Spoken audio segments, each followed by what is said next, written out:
यहाँ पर जिन लोगों ने मुझे कार्यक्रम में बुलाया उन लोगों को आरएसएस और बीजेपी की तरफ से धमकी मिल रही है। बीजेपी धर्म के ठेकेदार नहीं हो सकती।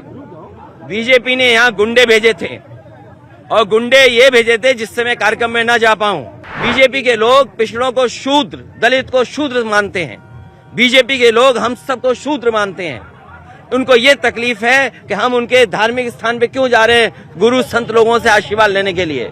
याद रखे बीजेपी के लोग, समय बदलता है, समय बदलेगा तो उन्हें भी पता लग जाएगा कि इसी तरह की व्यवस्था उनके लिए होती है।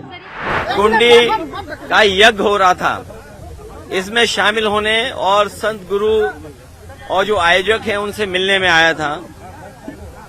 मैं परिक्रमा किया हूं और उनसे आशीर्वाद लेकर के आया हूं, लेकिन बीजेपी के लोगों को पेट में दर्द हो रहा है। भारतीय जनता पार्टी और मैंने आरएसएस के खिलाफ जो कुछ कहा होगा, आरएसएस नहीं कहा होगा कभी, क्योंकि बीजेपी के बिना आरएसएस नहीं और आरएसएस के बिना बीजेपी नहीं।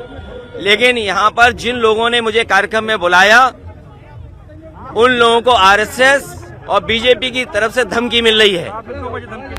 धमकी लगातार दे रहे हैं। मैं समझता हूं धर्म का ठेकेदार कोई नहीं हो सकता।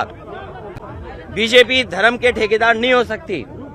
बीजेपी ने यहाँ गुंडे भेजे थे और गुंडे ये भेजे थे जिससे मैं कार्यक्रम में न जा पाऊं, और अभी भी गुंडे पीछे घूम रहे हैं। लेकिन हम समाजवादी लोग हैं, घबराने वाले नहीं है गुंडों से।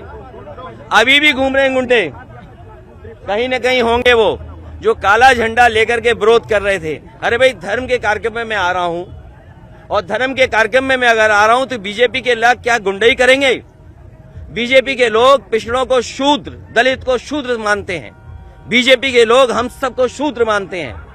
उनको ये तकलीफ है कि हम उनके धार्मिक स्थान पे क्यों जा रहे हैं, गुरु संत लोगों से आशीर्वाद लेने के लिए। भाजपा आई, इन्होंने भेजा और कोई प्रशासन का, पुलिस का अधिकारी नहीं था। रात में हटा दीजिएगा, और जितनी पुलिस प्रशासन थी सब रात में हटा दी। याद रखे बीजेपी के लोग, समय बदलता है, समय बदलेगा तो उन्हें भी पता लग जाएगा कि इसी तरह की व्यवस्था उनके लिए होती है।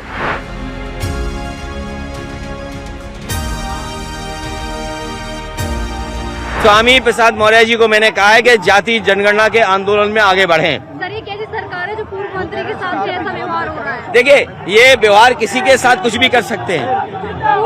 अभी आप खड़े हो, कुछ भी हो सकता है व्यवहार, किसी के साथ भी कोई व्यवहार हो सकता है। याद रखिए, ये बीजेपी के लोग हैं, क्योंकि देखिए बीजेपी बेरोजगारी, महंगाई का मुकाबला नहीं कर पा रही है, इसलिए इस तरह के काम कर रही है। बीजेपी की सरकार ने जानबूझ करके एनएसजी हटाई मेरी। मैं आज समझ सकता हूँ कि एनएसजी क्यों हटाई, सिक्योरिटी क्यों कम की, घर क्यों छीना। आज मैं समझ सकता हूँ, और आज मैं इसलिए भी समझ सकता हूँ कि जिस घर में मैं रहने गया था उसे गंगा जल से धोया था। आज मैं समझ सकता हूँ। और जब हम बात कर रहे हैं तो देखो बीजेपी के गुंडे आ गए उधर, ये बीजेपी के गुंडे उधर बाईं तरफ घूम रहे हैं। चलिए, धन्यवाद।